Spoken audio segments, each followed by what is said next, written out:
Hey, T-Birds, it's Mr. T. Hey, your teacher. And you are on the farm with Mr. T because this is how we're going to school. And every school day you get a video from me so you know that I'm thinking about you and I care about you. That feels good, doesn't it? All right, well, stand up tall, stand up proud in the power pose. Chest out, head up. Deep breath in. Let it out to be calm. Deep breath in. Let it out to make good choices. Deep breath in. Let it out to be proactive. Deep breath in. Let it out to think of others. Deep breath in. Let's go to work. Hey, on the big breaths. We're taking those deep breaths. It helps us be calm. Helps us be proactive. Proactive is being not reactive. And reactive is when you just do something without even thinking about it. Someone yells at you, you start yelling back. Someone pushes you, you push them back. That's reactive. But habit number one is be proactive.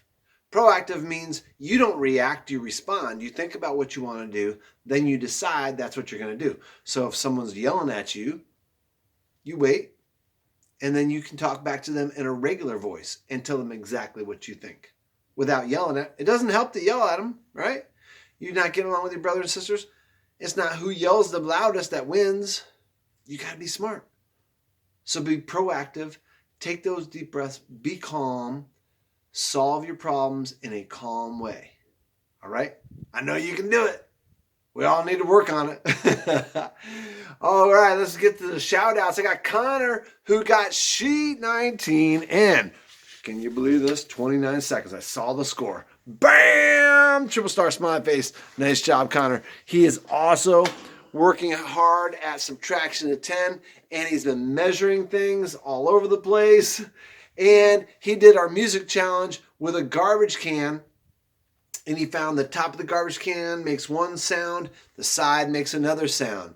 So you can use one instrument and make patterns off it by finding the different sounds that are on that same instrument, which was in this case a garbage can. So nice job, Connor. Mia, oh man, her mom sent me a video of Mia cruising down the road with no training wheels. It was a great video. And oh, that was one of her goals. I've got her goal card right here. Hey, Mia, I got it checked off. You got it. You're only one more to go before you get your bag of popcorn and your goal card back. So way to go, Mia. Gavin, he's been measuring things. He's been using bananas, B-A-N-A-N-A-S, bananas, to measure things. And he got in the coin club. So I got a certificate for you right here. Coming to you, Gavin. And Gavin also is working on his last goal, which is the subtraction club. Gavin, stop using your fingers. You got to memorize that stuff, all right? He also read all of the Triple Diamond Super Kid books. So he's the first one. I made this out for him. He gets a Triple Diamond Reader driver's license, good in any state that you go to. All right. So Gavin, lots of hard work there. I'm loving it. Who else is going to get a Triple Diamond Reader driver's license? I'm ready to send them to you. I'm sending that one to Gavin. Are you next? I hope so. Ashton, he has been measuring Legos with other Legos. Whoa, this guy is on Lego overload. So he's using smaller Legos to measure up on bigger Legos. And he was able to tell which one was bigger and which one was smaller. He said the white Lego was bigger. And he's been using the quotation marks that we've been working on our dictation. He's been using it on the computer. He found the quotation mark key on the computer. Way to go, Ashton. Mason S., you know, remember he measured the table with all those football cards? Well, then he measured a pencil, and it was a lot smaller. But not only was it a lot smaller, he was able to tell me how much smaller. Because the table was 34 cards, and the pencil was 2 cards, and he was able to subtract that and say the table was 32 cards longer than the pencil. That's the great thing about being able to measure and add and subtract. You can really figure things out. So that was awesome. He also did a trash can Lincoln Log music challenge A-B pattern. And he's read 77 epic books. He's well on his way to the 100, which is his goal. And he's been helping out with the animals at home because he's working on those goals. He's going to get them. I know he's going to get them. I get him his gold card. Kaylin, she wants to say, happy birthday, Connor. And she's been measuring.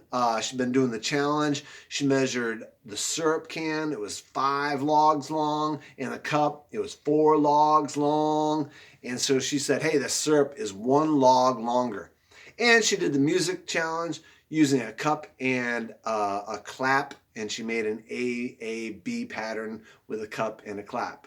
And she found a praying mantis egg, and she has it in a jar with a napkin on top so air gets through it. And so when they hatch, she has them contained within the container, and she's going to be watching it every day to see what happens. Super exciting. I'm excited too. I'm going to see if I can find one and put it in a container as well.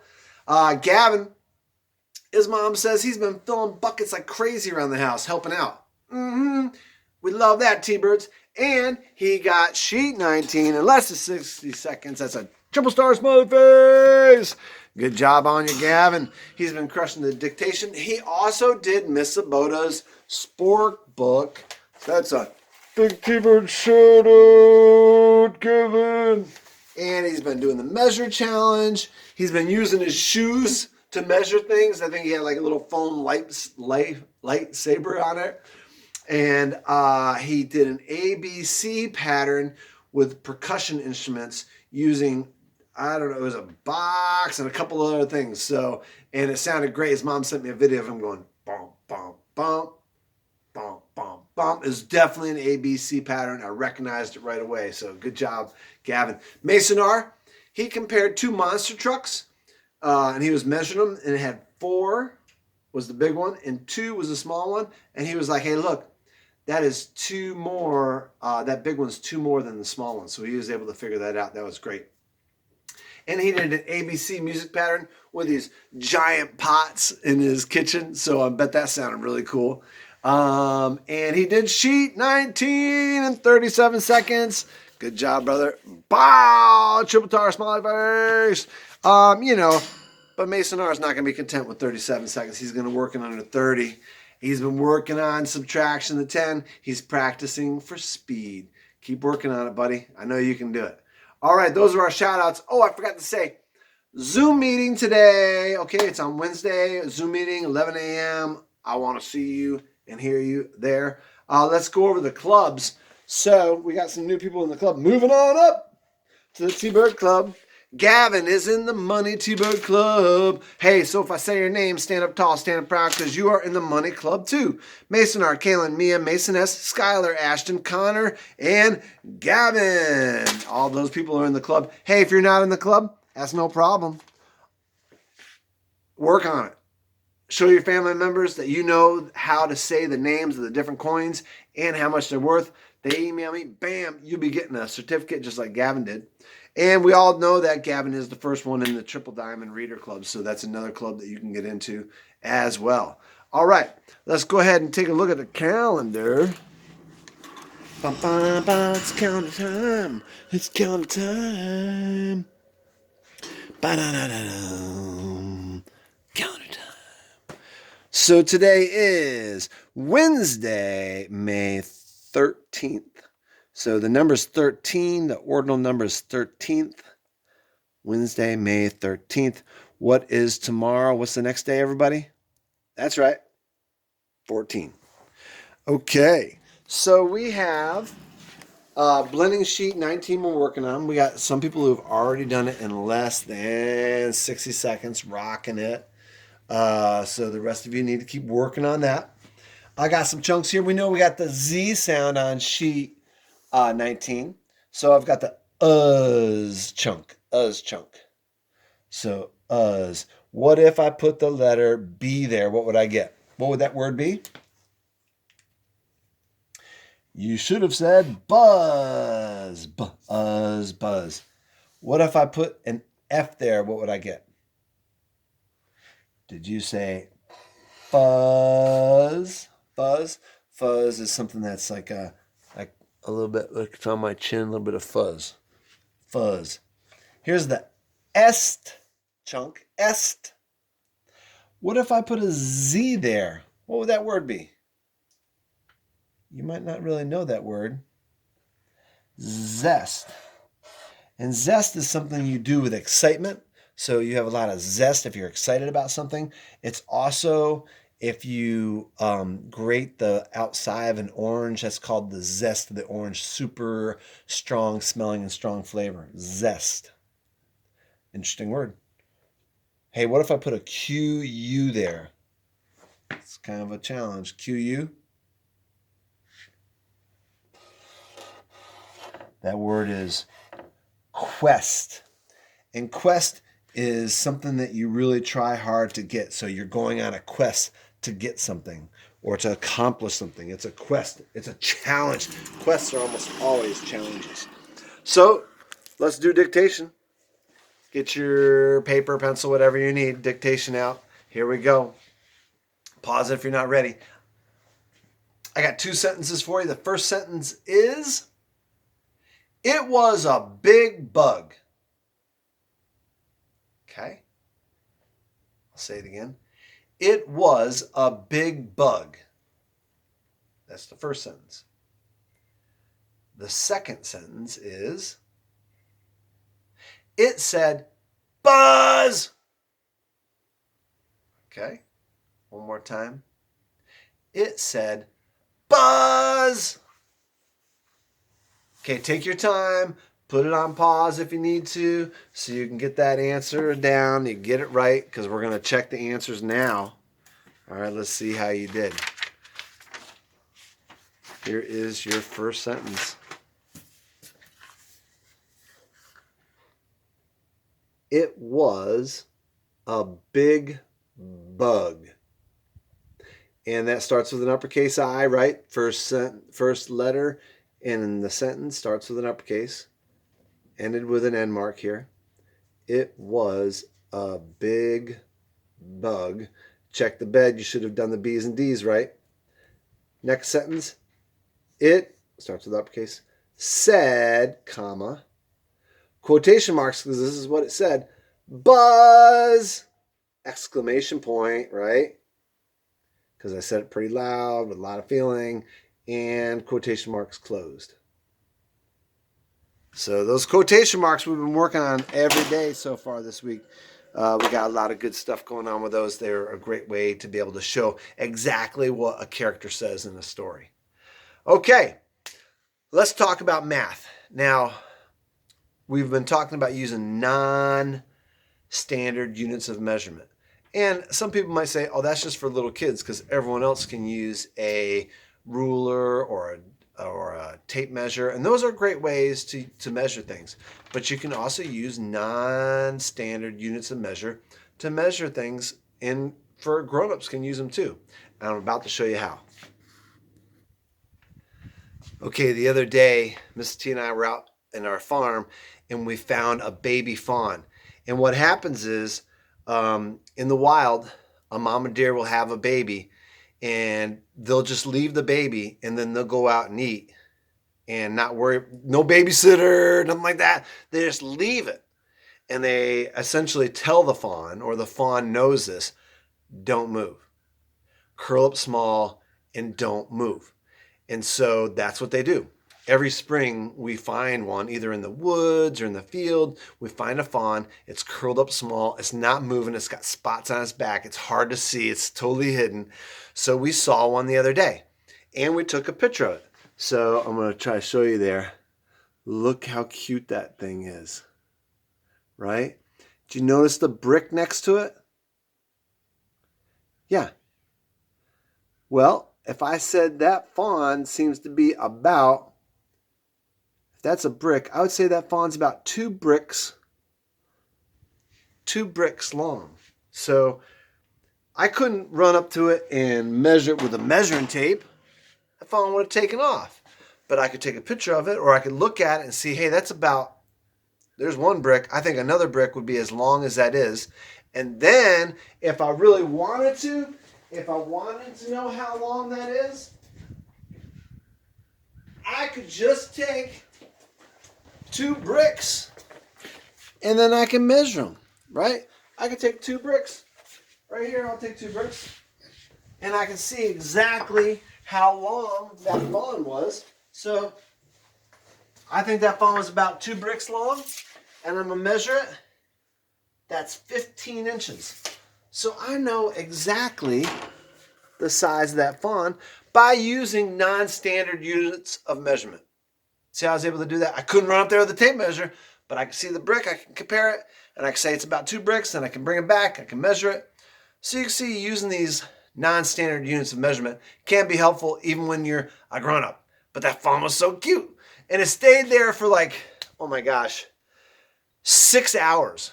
That mama was not coming back because we were out there working. She didn't want to come back and get it and let us know that where the fawn was. So she just left it there.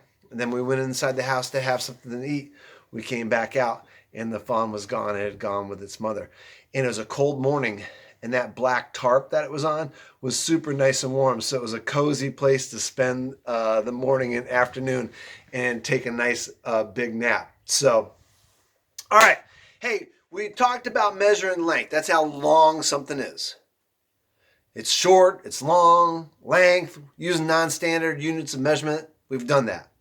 Now we're going to measure how tall something is. So long is like this, tall is like this. And we're going to use non-standard units of measurement. So over here, I've got a chair. And I wonder how tall it is. I'm going to use a non-standard unit of measurement. It's a brick. You saw how I was kind of measuring the fawn with a brick. Well, I can also measure a chair with a brick, how tall it is. Before I used it to measure how long that fawn was, here I'm using bricks to measure how tall this chair is. So I'm stacking them up till I get to the top of the chair. And so I know, I think you can see that. Yeah, you can see that. I know how tall this chair is. It's about 1, 2, 3, 4, 5, 6, 7. It's about 7 bricks long, or 7 bricks tall. So tall goes up and down, long goes this way. So 7 bricks tall, that's as big as the chair is. Your challenge, find something to use as a non-standard unit of measurement. It'll probably need to be something you can stack. That makes it the easiest. Find something you can stack, measure how tall something is. Let me know. I want to know. Okay? Your other challenges, work on sheet 19 or other sheets if you're still working on those. Work on Miss Sabota's story if you haven't done that yet. And you need to draw a picture for me and then write a sentence using quotation marks. So your picture should involve a character who says something, and then underneath your picture, write the sentence using quotation marks. I want to see that you can do that. Keep working on your goals. Keep working on your clubs. And I have a joke for you today. The joke is, why can't Elsa, from Frozen, right? You know who she is, I guess, right? Why can't Elsa have a helium-filled balloon? Why can't Elsa have a helium-filled balloon? You know the helium-filled balloon that kind of floats like this? Why? Why can't she have it? Here's your answer. I'm not going to tell you what it says. You're going to have to read it. Why can't Elsa have a helium-filled balloon? Pause it if you need to. Read that. That's funny, right? I hope you think that's funny. I didn't really get it at first because I'm not into Frozen and those kids movies like maybe y'all are. But that's a good joke. That's a good joke. You can tell your family members that one too. So, all right, T-Birds, you know what you got to do? You got to work hard, play hard, and be kind. So know that I care about you. Know that I love you. Know that I'm thinking about you. And I will see you tomorrow. Be kind.